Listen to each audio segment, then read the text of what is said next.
ಕರಾವಳಿ ಜಿಲ್ಲೆಗಳಿಂದ ಅದೆಷ್ಟೋ ಮಂದಿ ಸೈನ್ಯಕ್ಕೆ ಸೇರಿ ತಮ್ಮ ಶೌರ್ಯ ಪರಾಕ್ರಮವನ್ನ ಮೆರೆದವರಿದ್ದಾರೆ. ಬಲಿದಾನವಾಗಿರುವ ಹುತಾತ್ಮ ಸೈನಿಕರು ಭಾರಿ ಸಂಖ್ಯೆಯಲ್ಲಿದ್ದಾರೆ.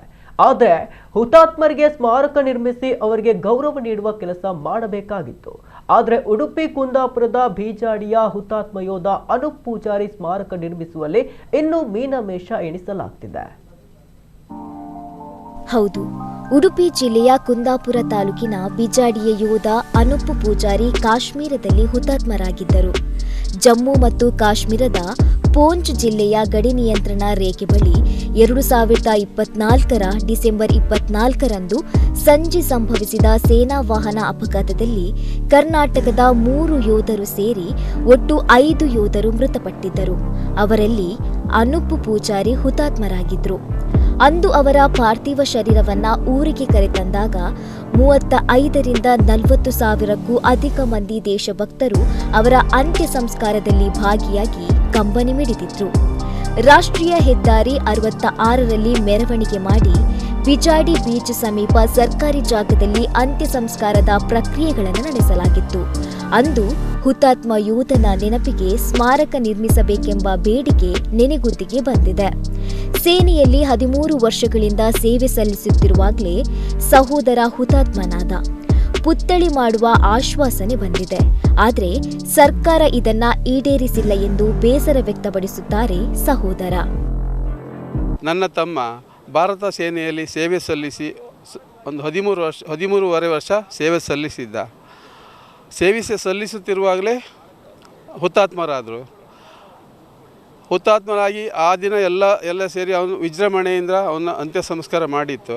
ಅದರ ನಂತರ ಸಂತಾಪ ಸಭೆಯಲ್ಲೂ ಅವನು ಪುತ್ಥಳಿ ಮಾಡುವಂತೇಳಿ ಹೇಳಿದರು. ಬರೀ ಆಶ್ವಾಸನೆ ಬಂದಿತ್ತು, ಇಲ್ಲಿವರೆಗೆ ಯಾವುದೇ ಕೆಲಸ ಆಗಿಲ್ಲ.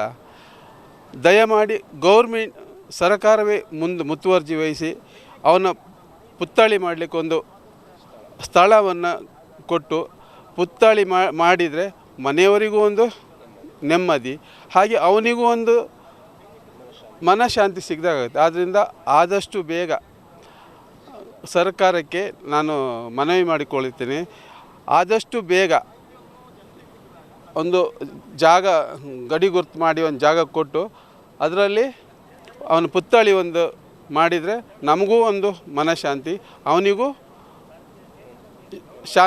ಶಾಂತಿ ಹಾಗೂ ನೆಮ್ಮದಿ ಸಿಗುತ್ತೆ ಅಂತ ನನ್ನ ಅನಿಸಿಕೆ.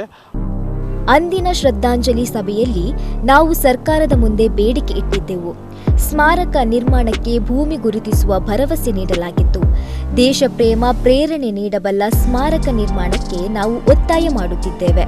50 ಸೆಂಟ್ಸ್ ಭೂಮಿ ಗುರುತಿಸಿ ಕೊಡುವಂತೆ ಆಗ್ರಹಿಸುತ್ತಿದ್ದೇವೆ. ಹೆಚ್ಚುವರಿ ಭೂಮಿ ದಾನಿಗಳ ನೆರವಿನಿಂದ ಪಡೆದು ಸ್ಮಾರಕ ನಿರ್ಮಾಣ ಆಗಬೇಕಾಗಿದೆ. ಸ್ಮಾರಕ ನಿರ್ಮಾಣವಾದರೆ ಯುವಕರಿಗೆ ಪ್ರೇರಣೆಯಾಗಬಲ್ಲದು. ಪ್ರವಾಸೋದ್ಯಮ ಸ್ಥಳದಲ್ಲಿ ಸಾವಿರಾರು ಜನ ವೀಕ್ಷಣೆಗೂ ಅವಕಾಶವಾಗುತ್ತದೆ ಎನ್ನುತ್ತಾರೆ ಅವರ ಸ್ನೇಹಿತರು. ಅಲ್ಲಿ ನಮ್ಮ ಏನು ಯೋಧ ತೀರೋಗಿದ್ದಾನೆ ಅವನ ಹೆಸರಿಗೊಂದು ಸ್ಮಾರಕ ರೆಡಿ ಆಗಬೇಕು ಅಂತೇಳಿ ಅವತ್ತು ಎಲ್ಲ ನಾಯಕರು, ಪಂಚಾಯತ್ನವರು ಎಲ್ಲರೂ ಸಹ ಹೇಳಿದ್ದಾರೆ ಅವ್ರ ಹೆಸರಿಗೆ ಸ್ಮಾರಕ ಮಾಡುವ ಅಂಥೇಳಿ. ಇಲ್ಲಿ ಪಂಚಾಯತಿಂದ 2 ಎಕರೆ ಚಿಲ್ಲರೆ ಜಾಗ ಇದೆ. ಅದರಲ್ಲಿ 50 ಸೆಂಟ್ಸ್ ಜಾಗವನ್ನು ಅವತ್ತು ಸ್ಮಾರಕಕ್ಕಾಗಿ ರೆಡಿ ಇಡ್ತೀವಿ ಅಂತ ಹೇಳಿದ್ದಾರೆ. ಆ ಜಾಗವನ್ನು ಏನು ಅವ್ರು ಅನೂಪ್ ಅವರ ಫ್ಯಾಮಿಲಿ ಟ್ರಸ್ಟಿಗೆ ಹ್ಯಾಂಡ್ ಓವರ್ ಮಾಡಿದ್ದಾರೆ. ಅಲ್ಲಿ ಗಡಿ ಗುರುತವನ್ನು ಮಾಡಿದ್ದಾರೆ. ಕಡೆ ಊರಿನ ಎಲ್ಲ ಮುಖಂಡರನ್ನ, ರಾಜಕೀಯ ಮುಖಂಡರನ್ನ ಎಲ್ಲರನ್ನು ಸೇರಿಸಿ ಸ್ಮಾರಕ ಯಾವ ರೀತಿ ಮಾಡ್ಬೋದು ಅಂತ ಚರ್ಚೆ ಮಾಡಿ, ಇದರಲ್ಲಿ ಏನಿಲ್ಲ, ಎಲ್ಲರ ಅಭಿಪ್ರಾಯ ಒಂದೇ, ದೇಶಾಭಿಮಾನ ಮಾತ್ರ. ಇಲ್ಲಿ ಬೇರೆ ಯಾವುದೇ ಇಲ್ಲ, ಜಾತಿ ಮತ ಧರ್ಮ ಯಾವುದೂ ಇಲ್ಲ. ಎಲ್ಲ ದೇಶಾಭಿಮಾನಿಗಳನ್ನ ಒಟ್ಟು ಮಾಡಿ ಯಾವ ರೀತಿಯ ಸ್ಮಾರಕವನ್ನು ಮಾಡಬೇಕು. ಯಾಕಂದರೆ ಸ್ಮಾರಕ ಕೇವಲ ಸ್ಮಾರಕದ ರೀತಿ ಇರಬಾರ್ದು ಅಂತ ನನ್ನ ಭಾವನೆ ಇದೆ. ಇದು ಪ್ರವಾಸೋದ್ಯಮದ ಜಾಗ. ಎಲ್ಲ ದೂರದಿಂದ ಬೇರೆ ರಾಜ್ಯದಿಂದೆಲ್ಲ ಪ್ರವಾಸಿಗರು ಬರ್ತಾರೆ.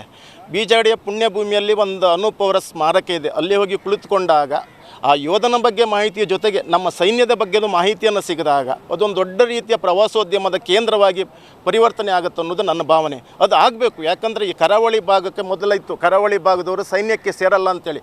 ಆದರೆ ದೇಶಾಭಿಮಾನದ ಕಿಚ್ಚು ನೋಡಿದರೆ ಅವತ್ತು ಅಂತ್ಯ ಸಂಸ್ಕಾರಕ್ಕೆ ನಾವು ಮೆರವಣಿಗೆ ಬರ್ತಾರೆ 30-35 ಸಾವಿರ ಜನ ಅಂತ್ಯ ಸಂಸ್ಕಾರದಲ್ಲಿ ಭಾಗವಹಿಸಿದ್ರು ಅಂತೇಳಿದರೆ ಕರಾವಳಿಯಲ್ಲೂ ಸಮೇತ ಅದು ಎಲ್ಲಕ್ಕಿಂತ ಹೆಚ್ಚಾಗಿ ದೇಶಾಭಿಮಾನ ಇದೆ ಅಂತೇಳಿದ್ರೆ ಅವತ್ತು ತೋರಿಸ್ಕೊಟ್ಟಿದೆ. ಅದೇ ಕಿಚ್ಚನ್ನು ಸ್ಮಾರಕ ರೆಡಿ ಆದಮೇಲೂ ಸಹ ಎಲ್ಲರೂ ಸಮೇತ ಇಲ್ಲಿ ಬಂದು ವೀರ ಯೋಧನ ಏನು ಪುತ್ಥಳಿಯನ್ನು ನೋಡಿ ಬೇರೆಯವರಿಗೂ ಮತ್ತು ಯುವಕ ಯುವತಿಯರಿಗೂ ಸಮೇತ ಒಂದು ಸ್ಫೂರ್ತಿ ಆಗಬೇಕು ಅಂತ ನಾನು ಬೇಡ್ಕೊಳ್ತಾ ಇದ್ದೇನೆ. 13 ವರ್ಷಗಳಿಂದ ಭಾರತೀಯ ಸೇನೆಯಲ್ಲಿರುವ ಅನೂಪ್ ಪೂಜಾರಿ ಪ್ರಸ್ತುತ ಹವಲ್ದಾರ್ ಆಗಿ ಮರಾಠ ಲೈಟ್ ಇನ್ಫೆಂಟ್ರಿ ಬೆಟಾಲಿಯನ್ನಲ್ಲಿ ಸೇವೆ ಸಲ್ಲಿಸಿ ಹುತಾತ್ಮರಾಗಿದ್ದರು. ಅನೂಪ್ ಪೂಜಾರಿ ಬಿಜಾಡಿಯವರ ಸ್ಮಾರಕ ಆಗಿ ಅವರಿಗೊಂದು ಗೌರವ ಕೊಡುವ ಕೆಲಸವನ್ನ ಸರ್ಕಾರ ನಿಷ್ಠೆಯಿಂದ ಮಾಡಲೇಬೇಕಾಗಿದೆ.